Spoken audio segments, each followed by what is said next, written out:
air-fried, stuffing-coated chicken nuggets. Hey guys, Jeanette from Rachael's culinary team. I'm gonna show you what you can do with your leftover stuffing. Stuffing mix is an all-star ingredient. You can use it in so many different things. Today, I'm gonna show you how to make my air-fried, stuffing-coated chicken nuggets. Start with 1.5 pounds of chicken tenders. So to make our breadcrumbs, we're just gonna take probably about 2 cups of our leftover stuffing mix. To this, I'm just gonna add a little bit of panko. I'm gonna season with a little bit of lemon zest. It's gonna give them really nice brightness. So I'm gonna crack 2 eggs into here. And I just like to add a little splash of water so that the nuggets get really nice and coated. I'm going to season each component of the breading with salt and pepper.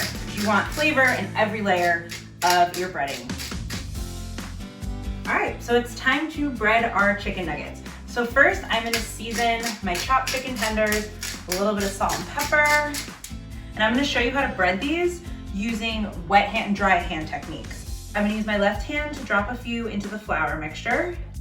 We're gonna put them into the egg wash.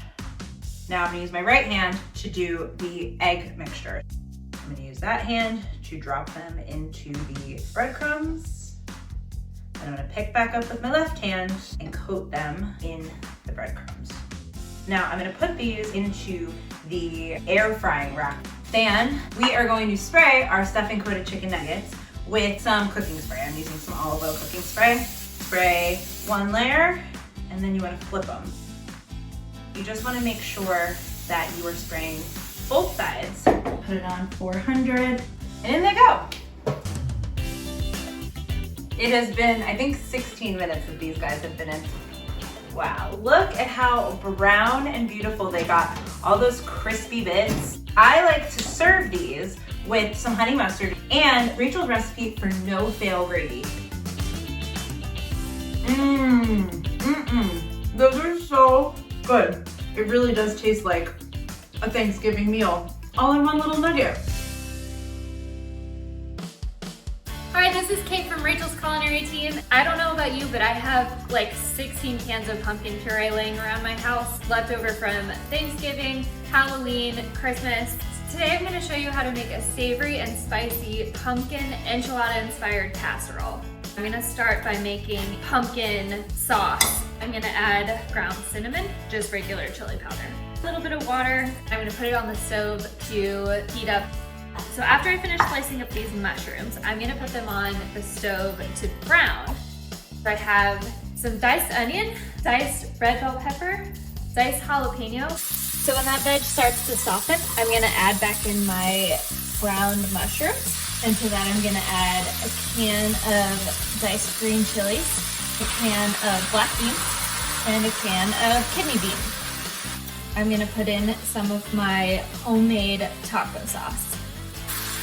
Give that a stir. We're going to take a 9x13 pan, and for the bottom layer, I'm gonna put a little bit of our taco sauce. Put about 4 whole tortillas, but 8 halves down on the bottom. I'm gonna put a little of our pumpkin sauce down, about 1/3 of it. There's gonna be 3 layers. And then a big scoop of our mushroom, bean, taco sauce. And then our last layer, some cheese. That's the first layer, so we're gonna do it all over again. And I'm gonna bake this at 375 for about 45 minutes. So my casserole is out of the oven. I'm gonna carve up the peas. Look at that cheese, you can only smells it. Can you see that? I have some cilantro. Gives it a nice fresh taste, cuts through some of that cheese. And I have diced white onion, a little diced tomato, some avocado that I dressed with salt and lime, blue corn chips, which you can just serve on the side, or I like to crumble mine, put it right on top, and then jalapenos. Woo! Now that is an enchilada casserole with pumpkin puree.